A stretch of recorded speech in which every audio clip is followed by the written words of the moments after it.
बिस्मिल्लाहिर्रहमानिर्रहीम नहमदुहु व नुसल्ली अला मुहम्मद रसूलुल्लाहि करीम। ये प्रॉब्लम मैट्रिसेस की है। Verify that the adjoint of A diagonal matrix of order 3 is a diagonal matrix. यानी ऑर्डर 3 के जो डायगोनल मैट्रिक्स होता है उसका अगर हम एडजॉइंट फाइंड करें तो वो भी एक डायगोनल मैट्रिक्स ही आएगा। इसको हमें वेरीफाई करना है।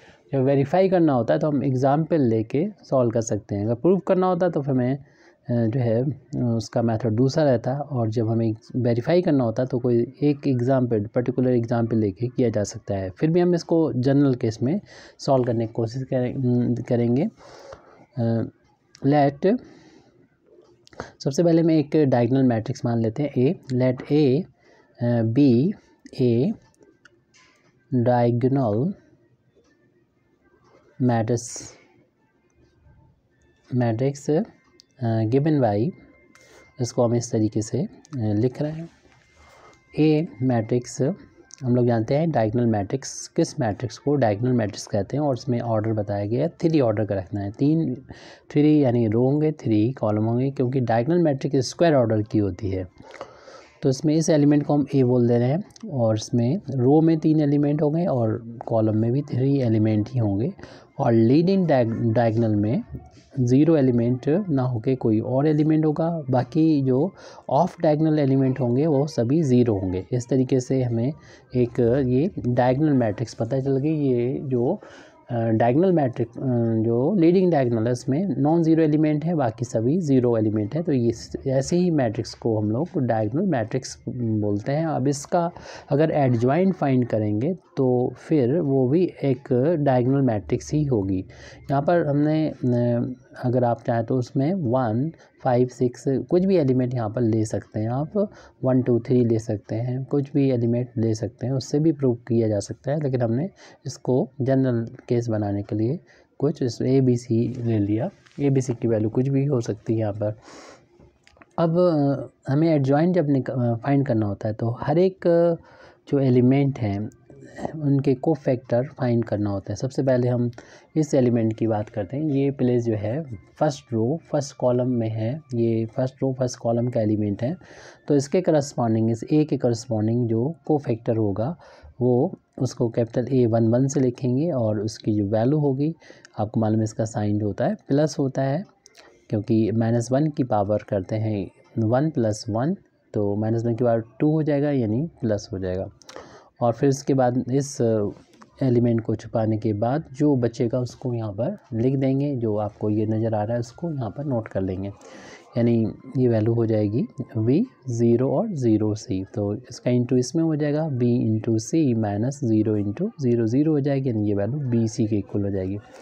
अब हम इस एलिमेंट के कोफैक्टर की बात करेंगे तो उसको हम लिखेंगे A12 से, यानी फर्स्ट रो और सेकंड कॉलम का एलिमेंट, जो कि ये एलिमेंट है फर्स्ट रो का है। 3 रो है, फर्स्ट सेकंड थर्ड, और 3 कॉलम है, ये first second and third, C1 C2 C3, R1 R2 R3। तो ये first row of second column, यानी इस एलिमेंट की जहाँ पर दोनों क्रॉस करेंगे, यानी सेकंड कॉलम ये वाला एलिमेंट है। इससे जाने वाले रो और कॉलम को छुपाने के बाद जो बचेगा उसको हम डिटर्मिनेंट में लिखेंगे 0 0 और 0C को। इसको तो डिटर्मिनेंट में लिखेंगे, और इसका साइन अभी लिखना बाकी रह गया 0 0 और ये 0C। तो -1 की पावर कर ली जाती है 1 + 2, यानी -1 की पावर हो जाएगी 3, यानी ऑड हो जाएगा। वैसे भी हम लोग जानते हैं इसका साइन प्लस होता है, इसका साइन माइनस होता है, उस बेस पे ही इसको डायरेक्ट लिख सकते हैं। इसे सॉल्व कर लें। इसका इंटू इसमें हो जाएगा जो कि 0 आएगा, और इसका इंटू इसमें हो जाएगा जो कि 0 हो जाएगा। तो ये वैल्यू भी 0 के इक्वल आ गई। अब यहाँ पर हम फाइंड करेंगे 1 3 A13, यानी A13 का फर्स्ट रो थर्ड कॉलम में, फर्स्ट रो और थर्ड कॉलम में आने वाले एलिमेंट का कोफैक्टर निकालेंगे। तो इससे आने वाले रो और कॉलम को छुपाने के बाद इसको डिटर्मिनेंट में लिखना है। इसका साइन जो कि पॉजिटिव होता है, इसलिए ये प्लस की वैल्यू होगी 0 B और 0 0।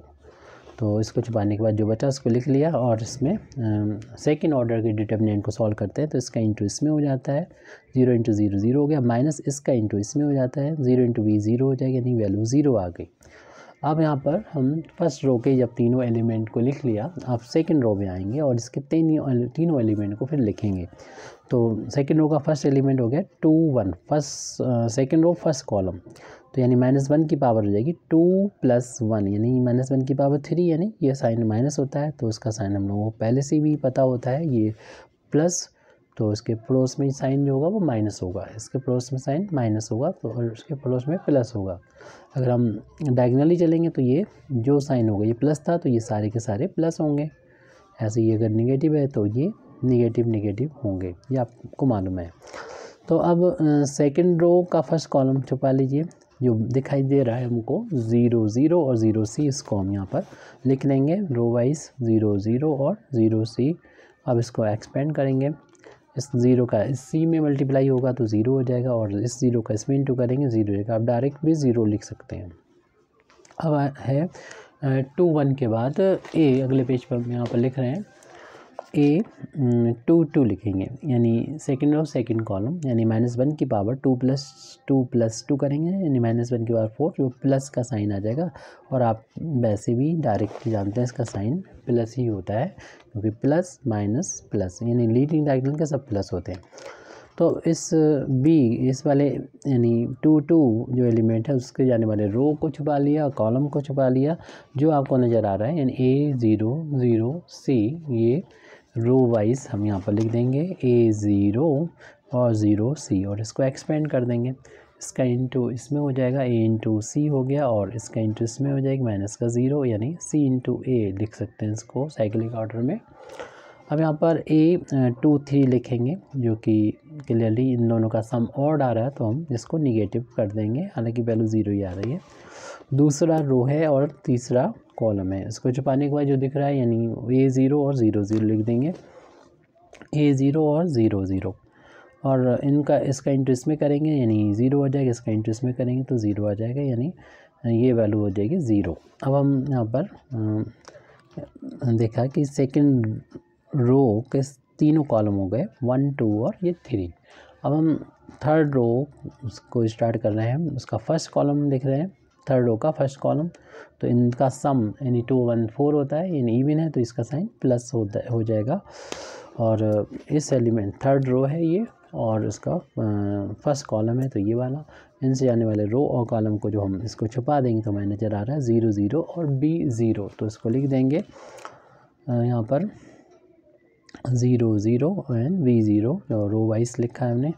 अब इसका इंटू इसमें करेंगे 0 हो जाएगा, इसका माइनस इसका B का इंटू 0 में करेंगे 0 हो जाएगी, ये वैल्यू 0 के इक्वल आ गई।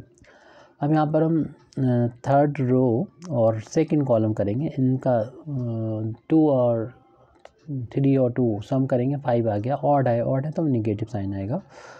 और इससे जाने वाले थर्ड रो से आने वाले रो और सेकंड वाले कॉलम को छुपाएंगे तो A 0 0 0, एक कॉलम वाइज हमने बोला है तो वैसे लिख देंगे A 0 और 0 0, और इसको एक्सपेंड करेंगे, सेकंड रो इसका इंटू इसमें करेंगे 0 हो जाएगा, इसका इंटू इसमें करेंगे माइनस 0 हो जाएगा, यानी 0 हो जाएगी वैल्यू। अब थर्ड रो थर्ड कॉलम दोनों का सम करेंगे, 2 3 और 3 6 होता है, इवन है तो प्लस आएगा साइन, वैसे भी हम लोग इसका साइन जानते हैं कि प्लस होता है। थर्ड रो और थर्ड कॉलम है ये, जैसे जाने वाले रो और कॉलम को छुपाने पर जो नज़र आ रहा है A 0 0 B, रो वाइज यहाँ पर लिखेंगे A 0 और 0 B। अब इनका मल्टीप्लिकेशन कर देंगे, इसका इंटू इसमें हो जाएगा, A का B में माइनस 0 का 0 में हो जाएगा 0, तो A B आ जाएगी। अब हम एक मैट्रिक्स यहाँ पर लिखेंगे जो कि कोफैक्टर्स से ए जो डिटर्मिनेंट होती है उसको कोफैक्टर से मिलके बनी होती है, तो उस मैट्रिक्स का नाम हम C दे रहे हैं। तो C क्या है, मैट्रिक्स ऑफ कोफैक्टर्स ऑफ, जो A माना था उसके डिटर्मिनेंट का कोफैक्टर्स, यानी इसके एलिमेंट के जो हर एक एलिमेंट के कोफैक्टर्स आ जाएंगे। तो ये कैसे बनती है, ये आपको A 1 1 A 1 2 A 1 3 third order की है। अब A second row first column, second row second column, second row third column, A third row first column, third row second column, क्यों थर्ड रो है ये और ये सेकंड कॉलम है। ऐसे ये थर्ड प्लेस है थर्ड रो की और थर्ड कॉलम के से A33 लिखा और इनकी वैल्यू हम पहले ही फाइंड कर चुके हैं, इसको यहाँ पर लिख देंगे। तब इस वैल्यू को जब हम यहाँ पर लिखेंगे तो C की वैल्यू आ जाएगी, A11 की वैल्यू आई थी शुरू में BC के बराबर आई थी, A11 की वैल्यू BC, तो यहाँ पर लिख देंगे BC लिख देंगे, यहाँ पर BC लिख देंगे। बाकी ये A12 और A13 की वैल्यू 0 0 आई है। तो देखेंगे लीडिंग डायगोनल में एलिमेंट थे उनकी वैल्यू नॉन ज़ीरो आई है, जैसे A22 जिसकी वैल्यू CA के बराबर आई है, उसको यहाँ पर लिख देंगे और ये वैल्यू 0 आई थी 0 0 और लास्ट में ये 33 की वैल्यू AB के इक्वल आई थी, वो यहाँ पर हम AB लिख दे रहे हैं। अब C फाइंड करने के बाद हम इसको अब हम एडजॉइंट A का एडजॉइंट A जो मैट्रिक्स थी उसका एडजॉइंट फाइंड कर सकते हैं। तो A एडजॉइंट ऑफ A जो होता है वो C का ट्रांसपोज होता है, जिसे A' से या फिर हम C' से या T से भी डिनोट कर सकते हैं, या आप C का यूज़ ना करें तो आप पूरे इस मैट्रिक्स को लिखें वहाँ पर और उसके यहाँ ट्रांसपोज लगा दें,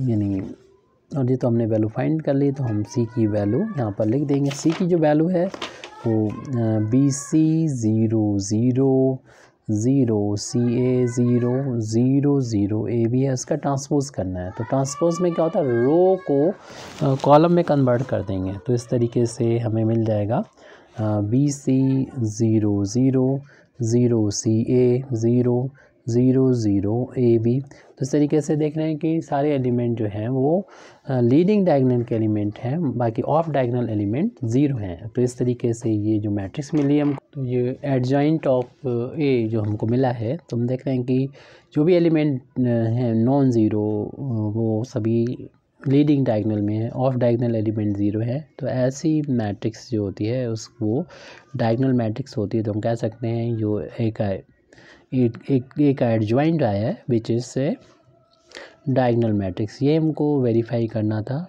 वेरीफाई इसलिए बोलेंगे यहाँ पर क्योंकि हमने ये यहाँ पर एक एग्जाम्पल लेके इसको सॉल्व किया है।